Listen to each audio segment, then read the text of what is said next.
Hello friends, welcome back spin news channel. எனக்கு இந்த வீடியோவில் பார்த்தீங்கன்னு வச்சுக்கோங்களேன், மிக மிக முக்கியமான ஒரு ஆன்மீக பரிகாரத்தை தான் இப்போ இந்த வீடியோவில் லைவாக பார்க்க போகிறோம். அந்த ஆன்மீக பரிகாரம் பார்க்கறதுக்கு முன்னாடி எதை பற்றிய ஆன்மீக பரிகாரம் அப்படிங்கிறத இன்ட்ரோ மூலமா சொல்லிடுறேன். நாளை நாள் தேதி பார்த்தீங்கன்னு வச்சுக்கோங்களேன், ஜூலை மாதத்துடைய 21ஆம் தேதி.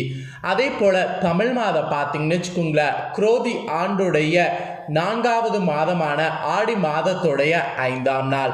அதே போல் நாளை நாள் கிழமை பார்த்தீங்கன்னு வச்சுக்கோங்களேன், ஞாயிற்றுக்கிழமை. ஸோ நாளை நாள் வரக்கூடிய இந்த ஞாயிற்றுக்கிழமை ரொம்ப சாதாரணமாக வரக்கூடிய ஞாயிற்றுக்கிழமை கிடையாது, ரொம்ப ஸ்பெஷல் ஞாயிற்றுக்கிழமை என்று சொல்லலாம். பொதுவாகவே ஞாயிற்றுக்கிழமை சண்டேனாவே ஸ்பெஷல் தான். இதில் என்ன ஸ்பெஷல் அப்படின்னு நீங்கள் கண்டிப்பாக கேட்கலாம்.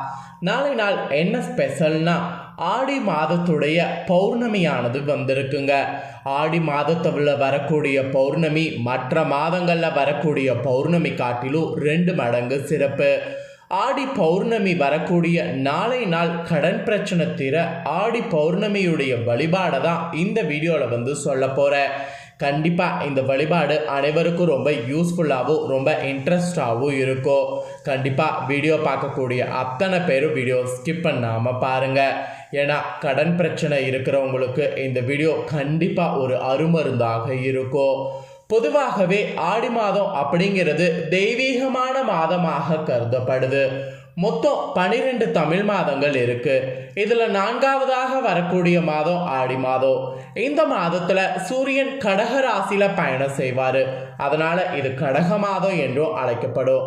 அட் த சேம் டைம் இந்த மாதம் பார்த்தீங்கன்னு வச்சுக்கோங்களேன், சூரியன் வேறு திசையில செல்வாரு, அதனால இந்த மாதம் தாட்சானிய காலம் ஆரம்பமாகுது என்று சொல்லலாம்.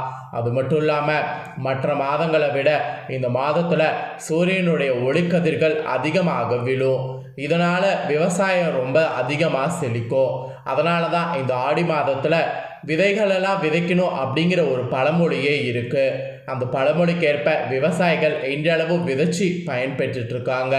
இப்படி ஆடி மாதம் தெய்வீகமான மாதமாக சொல்லப்படுது. இந்த மாதத்தில் வரக்கூடிய வெள்ளி, செவ்வாய், ஞாயிறு, பௌர்ணமி, அமாவாசை, பூர நட்சத்திரம், 18ஆம் தேதி ஆடிப்பெருக்கு, இந்த மாதிரி நிறைய சிறப்பான நாட்களை சொல்லிக்கிட்டே போகலாம். அதில் ஆடி பௌர்ணமி இந்த டைம் ஆடியுடைய முதல் டைமே வந்துருச்சு. அதாவது மாதம் பிறந்து 5வது நாள் நாளை நாள் வந்துருச்சு. இந்த ஆடி பௌர்ணமியில் நாம் எப்பயும் போல் வழிபாடு நம்மளுக்கு என்ன செய்வோமோ அது செய்யலாம். எக்ஸ்ட்ராவாக பரிகாரங்கள்லாம் நிறைய சொல்லப்பட்டிருக்கு. அதில் ஒன் ஆஃப் த ஒரு பரிகாரம் கடன் பிரச்சனை தீர்வது பற்றி சொல்லப்பட்டிருக்கு. கடன் பிரச்சனை தீர ஆடியுடைய இந்த ஞாயிற்றுக்கிழமையோடு வந்திருக்கக்கூடிய பௌர்ணமியில் என்ன வழிபாடு செய்யணும் அப்படிங்கிறத தெரிஞ்சுக்குங்க. ஸோ தெரிஞ்சுக்கிறது மட்டும் இல்லாமல் இந்த பரிகாரத்தை செய்திடுங்க. நிச்சயம் இந்த பரிகாரம் உங்கள் வாழ்க்கைக்கு நல்ல ஒரு பிரச்சனையை தீர்க்கிற மாதிரி அமையும். சரி வாங்க, இப்போ என்ன பரிகாரம் பண்ணும் அப்படிங்கிறத பார்க்கலாம். பொதுவாக கடன் எனக்கூடிய நகரத்திலிருந்து நம்மளை காப்பாற்றுவதற்காகவே வந்திருக்கக்கூடிய நாள் தான் ஆடி மாதத்தில் வரக்கூடிய இந்த பௌர்ணமி நாள். எல்லாருக்குமே ஆடி வெள்ளி, ஆடி செவ்வாய், ஆடியுடைய ஞாயிறு வழிபாட்டை பற்றி சிறப்புகள் கூட தெரிந்திருக்கும். ஆனால் ஆடி மாத பௌர்ணமிக்கு ஒரு சிறப்பு இருக்குது, அது தெரியாமல் இருக்குது. அதை தான் இந்த வீடியோவில் சொல்ல போகிறேன். ஆடி மாத ஞாயிற்றுக்கிழமையில் வரக்கூடிய இந்த பௌர்ணமி ரொம்ப சிறப்பான பௌர்ணமியாக கருதப்படுது. இந்த பௌர்ணமியில் இப்போ நான் சொல்லக்கூடிய முறைப்படி உங்கள் ஊர் தெய்வமான அம்மனை வழிபாடு செய்தால் உங்களுடைய கடன் சுமை எப்பேற்பட்டதாக இருந்தாலும் அது குறையோ. நாலு தினம் உங்கள் ஊரில் இருக்கக்கூடிய மாரியம்மனுக்கு எந்தெந்த பொருட்களை வாங்கி கொடுத்தால் உங்கள் கடன் சுமை குறையும் அப்படிங்கிற ஆன்மீக சார்ந்த தாள்களை தான் இந்த வீடியோவில் சொல்ல போகிறேன். தொடர்ந்து வீடியோ பாருங்கள். அது என்ன பொருள் அப்படிங்கிறத தெரிஞ்சுக்குங்க. அந்த பொருளை மறக்காமல் வாங்கி கொடுத்துருங்க. ஆடி பௌர்ணமியில் நீங்கள் செய்யக்கூடிய இந்த ஒரு பரிகாரம் உங்கள் வாழ்க்கையை நிச்சயம் மாற்றும். அதுவும் கடன்லாம் உடனடியாக தீரும். கடன் உடனடியாக தீர்வதற்கு வழி கிடைக்கும் இந்த பரிகாரம் செய்கிறதுனால. நிறைய பேர் இந்த பரிகாரம் பார்த்தீங்கன்னு வச்சுக்கோங்களேன், நீங்கள் செய்யும்போது நம்பிக்கை இல்லாமையே செய்கிறீங்க. அப்படி செய்தால் உங்களுக்கு கண்டிப்பாக பலன் கிடைக்காது. நிறைய பேர் நீங்கள் நம்பிக்கை இல்லாமல் செய்தீங்கன்னா அதுக்குண்டான பலன் எப்படி கிடைக்குங்கிறத யோசிச்சு பாருங்கள். அதனால் இந்த ஒரு பரிகாரத்தையாவது நம்பிக்கையோட செய்யுங்க. ஆடியில் வரக்கூடிய பௌர்ணமியில் செய்கிறீங்க, கண்டிப்பாக கடன் தீரும். ஸோ கடன் தீர ஆடி ஞாயிற்றுக்கிழமை பௌர்ணமியில் அம்மன் வழிபாடு வாங்க எப்படிங்கிறத பார்க்கலாம். எல்லா ஊர்கள்லேயும் கிராம தேவி அந்த ஊருக்கான அம்மன் கோவில் நிச்சயம் இருக்கும். ஆடி ஞாயிற்றுக்கிழமை பௌர்ணமியில் நீங்கள் அந்த கோவிலுக்கு நாளை நாள் சென்று அம்பாளை வழிபாடு செய்ய வேண்டும்.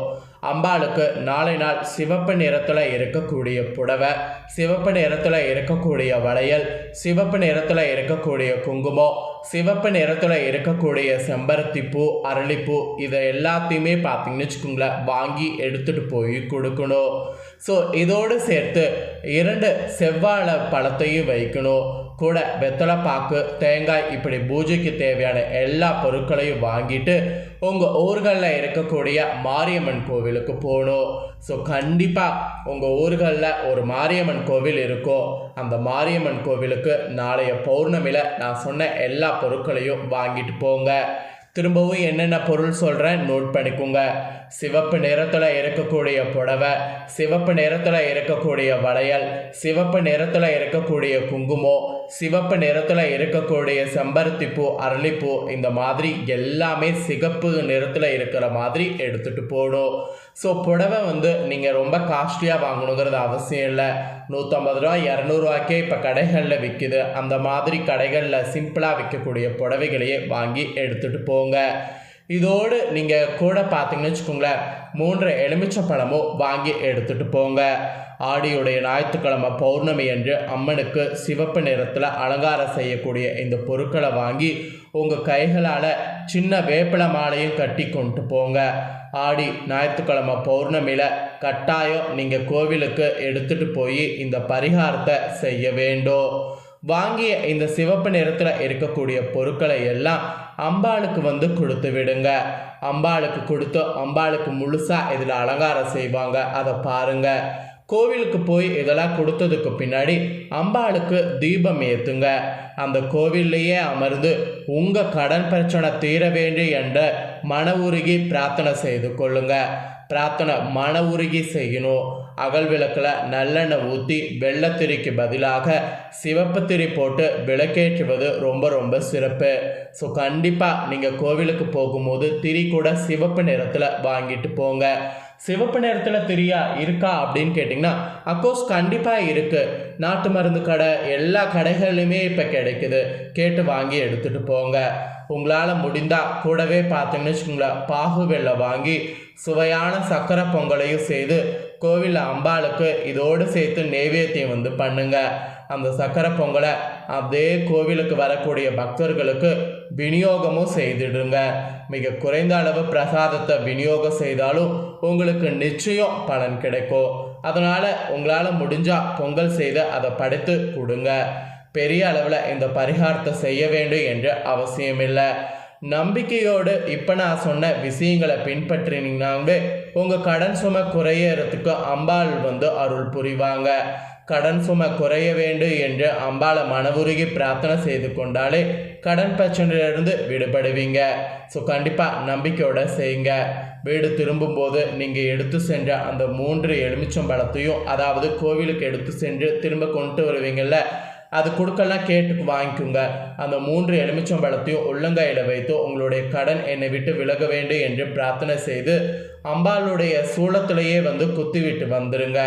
அதாவது கோவிலில் வைத்து கோவிலிருந்து வாங்கி வீட்டுக்கு கிளம்பக்கூடிய டைமில் கோவில்லையே அம்பாளுடைய சூளம் இருக்குல்ல, அங்கே இந்த மாதிரி கடன் அடையணும் அப்படின்னு சொல்லி சூளத்தில் குத்தி விட்டு வாங்க.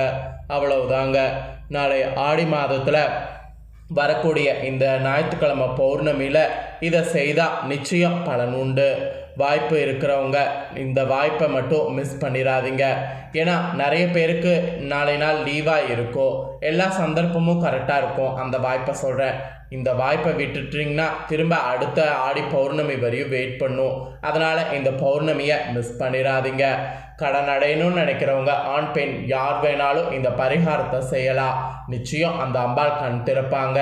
எல்லா ஊர்களில் இருக்கக்கூடிய கோவிலுக்கு போய் அழுவுறதை விட நம்ம ஊரில் இருக்கக்கூடிய மாரியம்மனுடைய சக்தி ஆடியில் நிறைந்திருக்கும். அந்த ஆடி பௌர்ணமியில் அழுது வேண்டி பாருங்க, நல்லது நடக்கும். ஸோ இந்த ஒரு வீடியோவை இப்போ நீங்கள் பார்த்தது கண்டிப்பாக உங்களுக்கு ரொம்ப யூஸ்ஃபுல்லாக இருந்திருக்கும் நான் நம்புகிறேன். யூஸ்ஃபுல்லாக இருந்ததுன்னா மறக்காமல் இந்த பரிகாரத்தை ட்ரை பண்ணுங்கள்.